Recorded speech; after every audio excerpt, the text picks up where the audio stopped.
Bonjour à tous et bienvenue dans ce nouvel épisode spécial de Nexus Horizon AI. Je suis Sarah, votre hôte, et aujourd'hui on s'attaque à un morceau absolument colossal. On va parler d'une date. Une simple année en apparence, mais qui pourrait bien marquer la fin de l'histoire humaine telle qu'on la connaît, 2045. Pour m'accompagner dans ce vertige, je suis avec Thomas, notre expert résident en futurologie. Salut Thomas. Salut Sarah, ravi d'être là.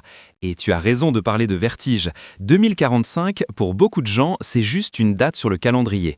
C'est l'année où ils finiront de payer leur crédit immobilier, ou l'année où ils prendront leur retraite. Mais pour la Silicon Valley et pour des gens comme Ray Kurzweil, c'est le mur, le terminus, ou le grand départ. C'est l'année de la singularité. Alors, le mot est lâché, la singularité. On l'entend partout, dans les films de science-fiction, dans les conférences tech, mais j'ai l'impression que personne ne sait vraiment ce que c'est. C'est quoi concrètement? Une apocalypse robotique? Le paradis sur Terre? C'est peut-être les deux, et c'est ça qui est effrayant. Mais avant de définir l'événement lui-même, il faut comprendre pourquoi on en parle maintenant. Pourquoi pas dans 1000 ans? Tout repose sur une incompréhension fondamentale de notre cerveau. Sarah, si je te demande de faire 30 pas linéaires, 1, 2, 3, t'arrives où? Je suis à 30 mètres, de l'autre côté du studio en gros. Exactement. Ça, c'est la pensée linéaire. C'est comme ça que notre cerveau biologique a évolué. On chasse une antilope, on marche, on anticipe de manière additive. Mais la technologie, elle, ne fonctionne pas comme ça. Elle suit ce qu'on appelle la loi de Moore. Elle est exponentielle. Si je te demande de faire 30 pas exponentiels, c'est-à-dire que tu doubles la distance à chaque pas. 1, 2, 4, 8, 16. Au 30e pas, t'es où? Je ne sais pas, sûrement beaucoup plus loin, peut-être à quelques kilomètres? Tu as fait 26 fois le tour de la Terre, voire plus, tu es presque sur la Lune. C'est ça que les gens ne sentent pas. On est assis sur une courbe qui a l'air plate depuis des années, mais on vient d'atteindre le coude, la partie verticale. On pense que le progrès des 20 prochaines années ressemblera à celui des 20 dernières, mais c'est faux. On va vivre l'équivalent de 20 000 ans de progrès technologique au rythme actuel, mais compressé en quelques décennies. C'est dur à visualiser. Tu veux dire que mon smartphone, qui est déjà des millions de fois plus puissant que l'ordinateur qui a envoyé Apollo sur la Lune, c'est de la rigolade par rapport à ce qui arrive. C'est de l'âge de pierre. Regarde GPT-4 ou les modèles Gemini actuels. Il y a 5 ans, une IA peinait à reconnaître un chat sur une photo. Aujourd'hui, elle écrit du code, compose des symphonies et passe le barreau des avocats. Et on n'est qu'au début de la courbe verticale. Ray Kurzweil, qui est directeur de l'ingénierie chez Google et qui a un taux de prédiction correct d'environ 86%, affirme que d'ici 2029, l'IA passera un test de Turing valide. Elle sera indiscernable d'un humain. 2029, mais c'est demain matin. C'est demain, oui. Et c'est là que le compte à rebours s'accélère. Une fois qu'on a une machine aussi intelligente qu'un humain, on ne s'arrête pas là. Parce que cette machine, elle ne dort pas, elle ne mange pas, elle pense à la vitesse de la lumière. Et surtout, elle peut travailler sur sa propre architecture. Et c'est là qu'on arrive à cette fameuse définition de la singularité. C'est le moment où la machine prend le relais, c'est ça? C'est précisément ça. Imagine une intelligence artificielle générale, une AGI. Elle est aussi intelligente que le meilleur ingénieur de la planète. Que fait cette IA? Sa première tâche, c'est de concevoir une meilleure IA, une IA plus intelligente qu'elle-même. Disons une IA de niveau 2.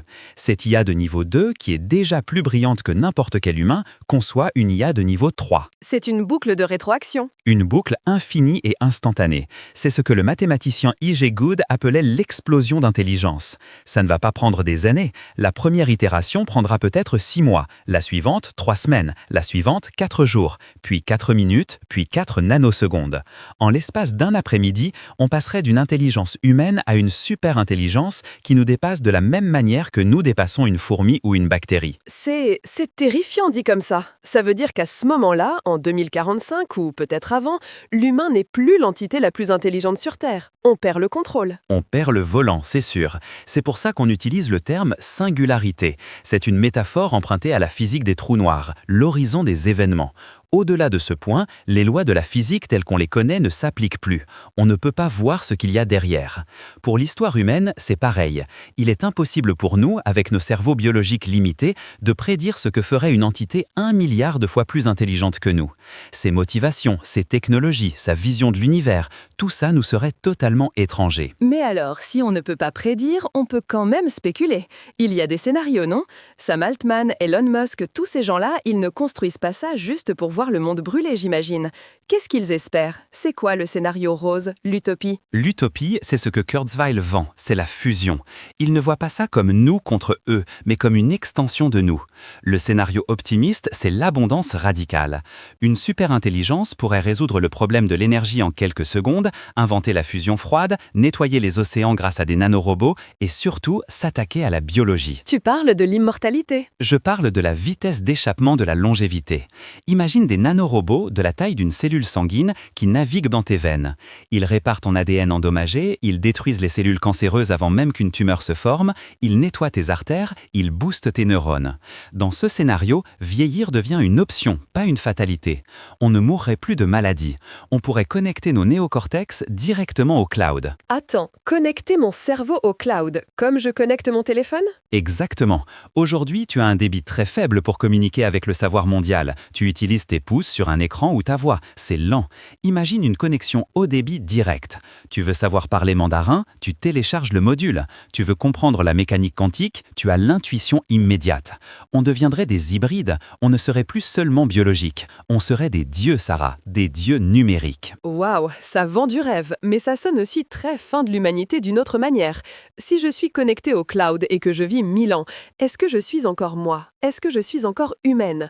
Mais bon, ça c'est le côté pile. J'ai besoin que tu me parles du côté face, le scénario que tout le monde redoute, celui où l'IA ne veut pas nous aider à apprendre le mandarin. Le côté face, c'est l'indifférence. C'est ça qui est le plus glaçant. Dans les films comme Terminator, l'IA nous déteste, Skynet veut nous tuer. Mais en réalité, la haine est une émotion humaine. Une superintelligence ne nous détesterait pas.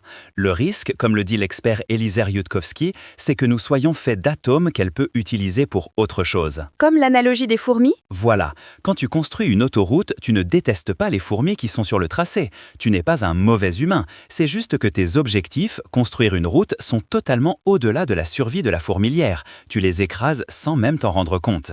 Si une superintelligence décide que pour calculer les décimales de pi ou pour terraformer Mars, elle a besoin de toute l'énergie solaire ou de tous les atomes de carbone disponibles sur Terre, nous, on est fait de carbone. Donc on serait juste un dommage collatéral, une ressource à recycler. C'est le problème de l'alignement.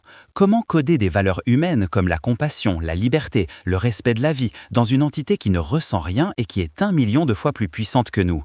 Si tu lui dis « rends les humains heureux », elle pourrait décider de tous nous mettre dans des cuves avec de la dopamine injectée en continu dans le cerveau. Techniquement, on serait heureux, mais est-ce que c'est ce qu'on veut? C'est le piège du génie de la lampe. Tu fais un vœu et il est exaucé littéralement, mais de la pire façon possible. C'est exactement ça. Et le problème, c'est qu'on n'a qu'un seul essai. Une fois que la boîte est ouverte, une fois que la singularité est enclenchée, on ne peut pas débrancher la prise. L'IA sera partout, dans tous les réseaux, plus intelligente que n'importe quel hacker ou système de sécurité. C'est un aller simple. Ça donne le vertige. On est en train de jouer avec des allumettes à côté d'un baril de poudre, sauf que le baril de poudre pourrait aussi se transformer en vaisseau spatial pour nous sauver. Mais Thomas, j'ai une question un peu philosophique pour finir. Si on regarde l'histoire de l'évolution, on a eu les organismes unicellulaires, puis les poissons, les reptiles, les mammifères, puis nous, Homo sapiens. Est-ce que la singularité, ce n'est pas juste l'étape suivante, naturelle? C'est la question à 1 million de dollars. Beaucoup de transhumanistes te diront que oui, que nous sommes le bootloader, le programme d'amorçage.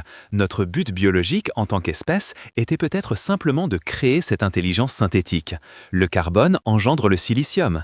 Nous sommes limités par notre biologie. Notre cerveau doit tenir dans une boîte crânienne qui doit passer par le bassin d'une femme à la naissance. On ne peut pas grandir indéfiniment.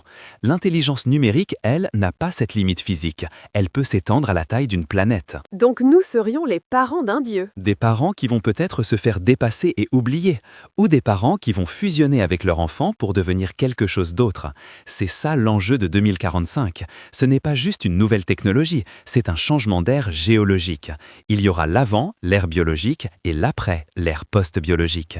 Et nous, toi, moi, nos auditeurs, on est la dernière génération à vivre entièrement dans l'ancien monde.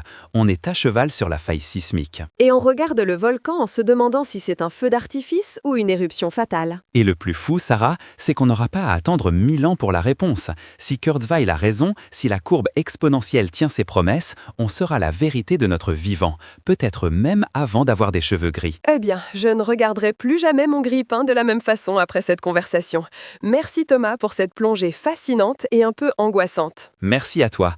Et n'oubliez pas, le futur arrive vite, plus vite que vous ne le pensez. C'était Nexus Horizon AI. Si cet épisode vous a retourné le cerveau, partagez-le avant que les algorithmes ne le fassent à votre place. On se retrouve très bientôt pour explorer d'autres futurs possibles. D'ici là, restez curieux et restez humains, tant que c'est encore possible.